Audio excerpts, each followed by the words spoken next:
पिछली बार में आपने देखा कि एक लड़ाक को रमा बहुत खोजने के बाद एक लड़की को अपने बेटे के लिए पसंद करके बहू बनाकर ले आती है, लेकिन कहते हैं ना ज्यादा छानने से कुरकुरा मिलता है। तो बिल्कुल वैसे ही रमा की बहू साक्षी एक नंबर की मुंहफट और लड़ाक को निकलती है। रमा और साक्षी के बीच आर पार की लड़ाई छिड़ जाती है। अब आगे रमा समझ चुकी थी कि साक्षी को हराना आसान नहीं है। अब तो साक्षी रोज ही घर में लड़ाई झगड़े और इलेक्शन के लिए कोई न कोई कहानी तैयार रखती थी। एक दिन अब बस बहुत हो गया, काम के न काज के, दुश्मन अनाज के। दिन भर घर पर बिठाकर मुफ्त में खाना नहीं खिलाने वाली मैं इसको, इसकी तो शक्ल से ही मुझे नफरत हो गई है। हाँ तो मैं कौन सा आपके साथ रहने को मरी जा रही हूँ, अल्लाह क्यों नहीं कर देती मुझे। तुझे जहाँ जाना है जा, मेरा बेटा मेरे साथ ही रहेगा।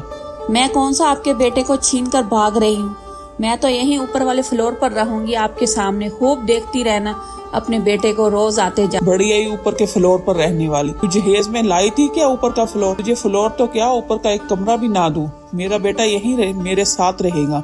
संपू बहुत हो गया, क्या इसी के लिए मुझे ब्याह कर लाए थे? तुम्हारी मम्मी को तो मेरी हर बात से प्रॉब्लम है, हर वक्त घर से निकालने की धमकी देती है, ना साथ में जीने दे रही है और ना अलग होने देती है। अगर ऐसा ही चलता रहा ना तो मैं फिर सुसाइड कर लूंगी, देखना फिर सब के सब जेल में सड़ोगे। अरे मम्मी बस भी करो ना, मैं थक गया हूँ आप दोनों की रोज रोज की कहानियाँ सुनकर। अगर ऐसा ही चलता रहा तो कुछ दिन में मैं जरूर पागल हो जाऊंगा। जब आप दोनों से साथ नहीं रहा जा रहा तो अलग कर दो ना। अच्छा लगता है कि रोज रोज मोहल्ले वालों को अपने घर का शोर सुनाना।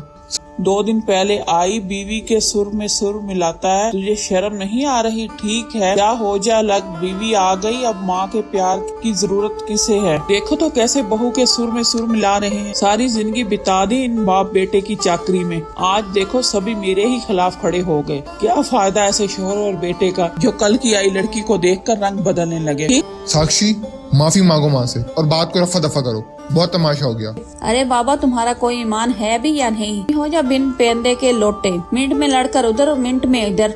अभी 2 मिनट पहले मेरी तरफदारी कर रहे थे, अब माँ की तरफ हो गए।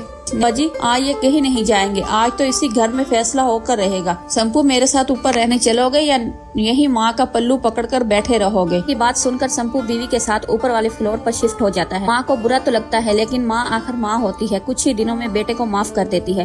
कुछ दिन बाद स्वीटी की सहेली का फोन आता है। स्वीटी यार, इस दिन मैंने तेरी भाभी के बारे में जो कहा ना वो सुनकर लगता है तू नाराज हो गई। इसके बाद तो तूने एक बार भी फोन नहीं किया। अरे क्या बताऊं, मैं नाराज नहीं हूँ, बस तूने ना बताने में थोड़ी देर कर दी। तू सही कह रही थी, साक्षी भाभी लड़की नहीं बम है, बस बम। जिस दिन से हमारे घर आई रोज धमाके ही धमाके हो रहे हैं। अब तो भैया को लेकर ऊपर। पर स्वीटी देखना कहीं ऐसा ना हो कि भैया तुम लोगों को बिल्कुल भूल ही जाए। भाई के बारे में और भी परेशान होने लगती है। भैया ऊपर शिफ्ट हुए हैं, एक दिन भी हमारे पास आए तक नहीं। भाभी ठीक कह रही हैं। कह रही है बेटा, तू ऐसा करते हैं संपू के मन पसंद गोभी के पराठे बना लेते हैं, फिर देखना खुशबू से ही भागा चला आएगा। रमा संपू को नीचे बुलाने के लिए गोभी के पराठे बनाने लगती है। कुछ देर बाद संपू नीचे आता है। आज तो बड़ी अच्छी खुशबू आ रही है, क्या बनाया है? बेटा गोभी के पराठे बनाए हैं चाय के साथ, तेरे तो फेवरेट है ना, आजा आजा बैठकर खा ले बेटा। वो मजे लेकर जी भरकर माँ के हाथ के पराठे खाने लगता है। ऊपर सीढ़ियों के पास खड़े होकर बहू साक्षी भी सारी बातें सुन रही थी। कुछ देर बाद संपू ऊपर जाता है तो देखता है साक्षी मुंह फैलाए खड़ी थी। अरे भाई क्या हो गया, ऐसे मुंह क्यों बना रखा है? खुद तो नीचे माँ की गोद में बैठकर पराठा खाकर आ रहे हो और मुझसे पूछ रहे हो क्या बात है? अरे शर्म नहीं आई वहाँ बैठकर खाते हुए? शर्म क्यों आएगी, माँ के पास ही तो खाकर आया हूँ, किसी दुश्मन के पास तो नहीं। और वैसे भी बचपन उन्होंने ही खिला पिलाकर बड़ा किया है मुझे। देखो बात का पतंगड़ मत बनाओ, तुम तो मेरे पीछे ही पड़ गई हो। अच्छा ठीक है भाई, आज की बात नहीं खाऊंगा, बस खुश, अब तो मेरा पीछे छोड़ दो। गर्मी में अपना फ्लोर अलग तो कर लिया, लेकिन जिन कामों से बचने के लिए वो रोज सास नंद से तू मैं करती थी, अब सारे काम इसी जुम्मे आ गए थे। सुबह 5 बजे उठकर पहले तो वो टैंक फुल करती, फिर घर के काम, खाना, बर्तन, कपड़े सब करते करते कब तक बीत जाता इसे पता भी नहीं चलता था। तो जान से भी प्यारे इकलौते बेटे को अपने हाथों से नाश्ता भी ना करा पाने का मलाल रमा के दिल पर दिन ब दिन बढ़ता जा रहा था। एक दिन शैलेश और बेटी स्वीटी के कॉलेज जाने के बाद अचानक सास रमा नीचे गिर पड़ी। बहू साक्षी इस सीढ़ियों पर पोछा लगा रही थी। सास के गिरने की आवाज सुनकर इससे रहा नहीं गया। ये कैसे धम की आवाज थी, कहीं मम्मी जी को कुछ हो तो नहीं गया? लड़ाई झगड़े को भूलकर वो दौड़ते हुए नीचे पहुंची तो सास को जमीन पर गिरा हुआ पाया। मम्मी जी क्या हो गया आपको? मम्मी जी आंखें खोलिए ना। रमा की बंद आंखें देखकर अब साक्षी की आंखों से भी आंसू बहने लगे। या अल्लाह, क्या करूं, घर में तो कोई भी नहीं है। पता नहीं मम्मी जी नीचे कैसे गिर पड़ी।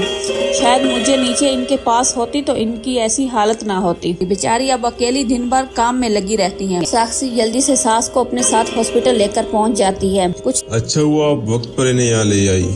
इन्होंने काफी घंटों से कुछ खाया नहीं है। ब्लड शुगर डाउन होने से इन्हें चक्कर आया और ज्यादा वजन होने की वजह से इनके सर में अंदर ब्लीडिंग हो गई है, जिसकी वजह से होश नहीं आ रहा था। लेकिन अब परेशानी की कोई बात नहीं है, वो खतरे से बाहर है। देर बाद रमा को होश आता है। अरे तू क्यों दूसरे बहा रही है? मुझे जिंदा देखकर सदमा लग गया क्या?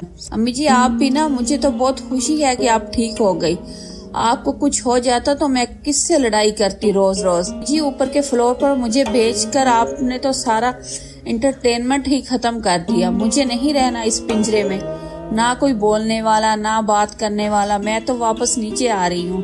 दोनों एक साथ रहेंगी ना तो आपकी शुगर भी सही रहेगी। हाँ मम्मी, लड़ने के लिए भी तो एनर्जी चाहिए, सही रहेगा। इसलिए आप खाती पीती रहो, सब अपने आप सही रहेगा। दोनों सास बहू की बातें सुनकर शैलेश और शंभू को समझ में आ गया था कि चाहे ये दोनों कितना भी लड़ लें लेकिन एक दूसरे से प्यार बेशुमार करती हैं।